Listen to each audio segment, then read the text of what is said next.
The Met Office is the UK's National Weather Service. We are the providers of the National Severe Weather Warning Service, delivering Category 1 and 2 responders critical information to help plan and prepare for severe weather. The National Severe Weather Warning Service is a world-leading impact-based warning service, combining the level of impact the weather is expected to have and the likelihood of those impacts occurring. You can access these Met Office warnings via Hazard Manager, public website, app, or sign up to receive them directly. It's important to understand how the matrix works so you can take the appropriate action as a responder. With the colour coding linked to both likelihood and impacts, it's essential to check the position of the tick in the matrix on every warning. Just because a warning is yellow, it doesn't mean it can be ignored. It could predict a potential high-impact event, but with a very low likelihood, such as a damaging storm on an uncertain track.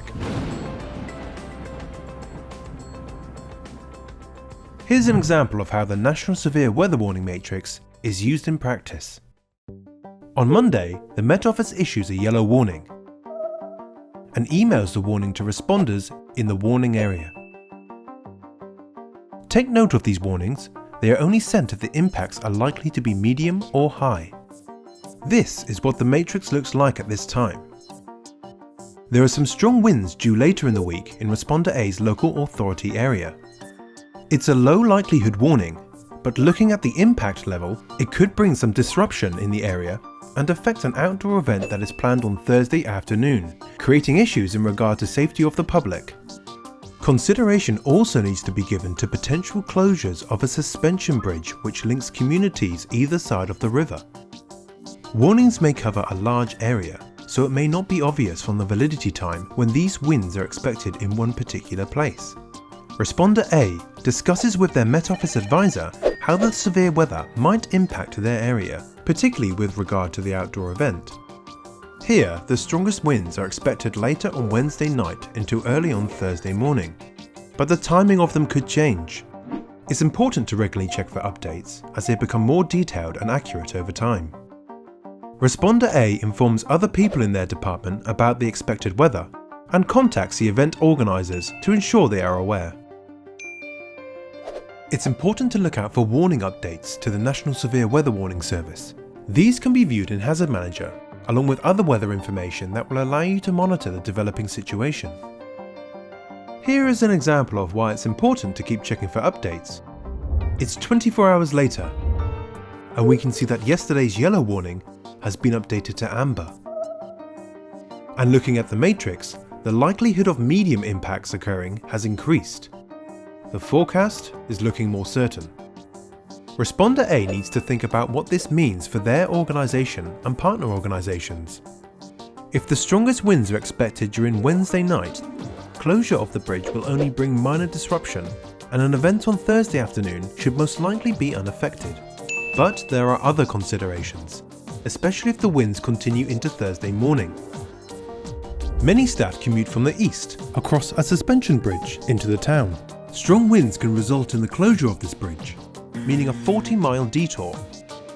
Responder A needs to consider the possibility of a bridge closure impacting on the arrival time of their staff on Thursday morning. Responder B, from the emergency services based at a station in the west of town, may need to provide emergency response on the eastern side of the bridge, and therefore needs to consider pre-deploying vehicles prior to any bridge closures. So, there's a lot to consider, and the planned outdoor event will lead to a large increase in traffic later on Thursday morning. Responder B talks to their lead resilience partner to decide whether they should have a multi-agency teleconference.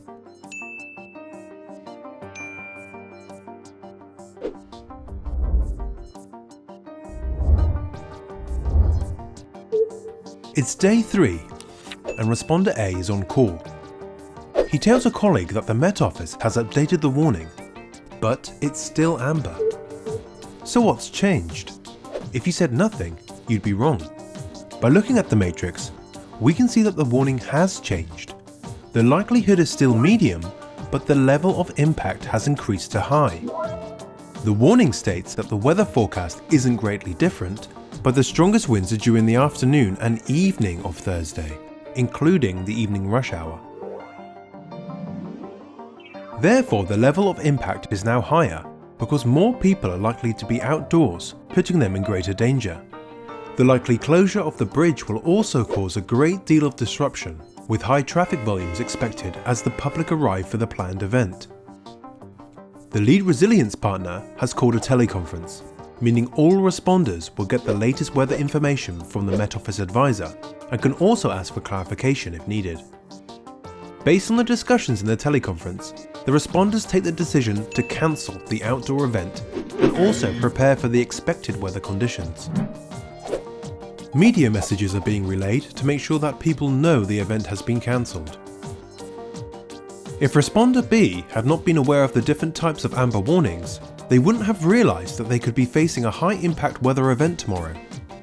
Through regular updates and an understanding of the National Severe Weather Warning Matrix, all parties are now prepared for very disruptive conditions tomorrow.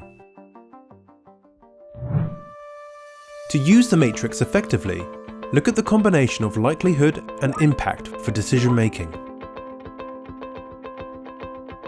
Although a red warning indicates a high likelihood of high impacts, don't ignore high impact yellow and amber warnings. These are issued with a lower likelihood than a red warning, but the outcome could be the same.